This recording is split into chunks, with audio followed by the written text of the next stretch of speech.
انصار نے دیکھا، یہ تو مہاجرین تھے، انصار نے جب دیکھا جو دور 500 کلومیٹر دور مدینہ میں رہتے تھے، جب رسول اللہ صلی اللہ علیہ وسلم وہاں پہ پہنچے تو انہوں نے بھی یہ کہا طلع البدر علینا من ثنیات الوداع وجب الشکر علینا ما دعا للہ داعی ایها المبعوث فینا جئت بالامر المطاع جئت نورت المدینہ جئت نورت المدینہ۔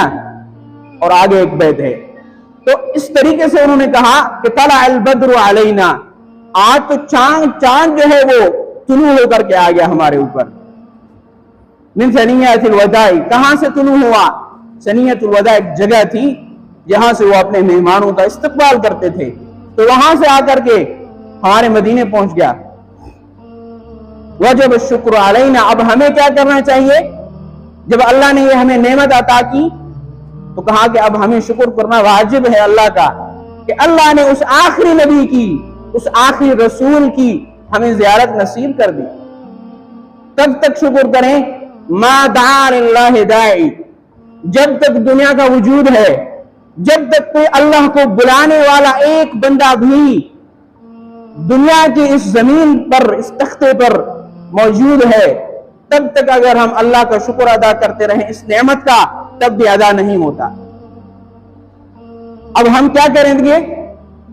ایھا المبعوث فینا جئت بالامر المطاع، کہ اے نبی اب ہم آپ کی اطاعت ہی کریں گے، جو حکم آپ فرمائیں گے سر آنکھوں پر رکھیں گے، ہم آپ کی ایسے غلامی کریں گے، ہم آپ کی ایسے اطاعت کریں گے کہ دنیا کی تاریخ کے اندر ایسی مثال نہیں ملے گی۔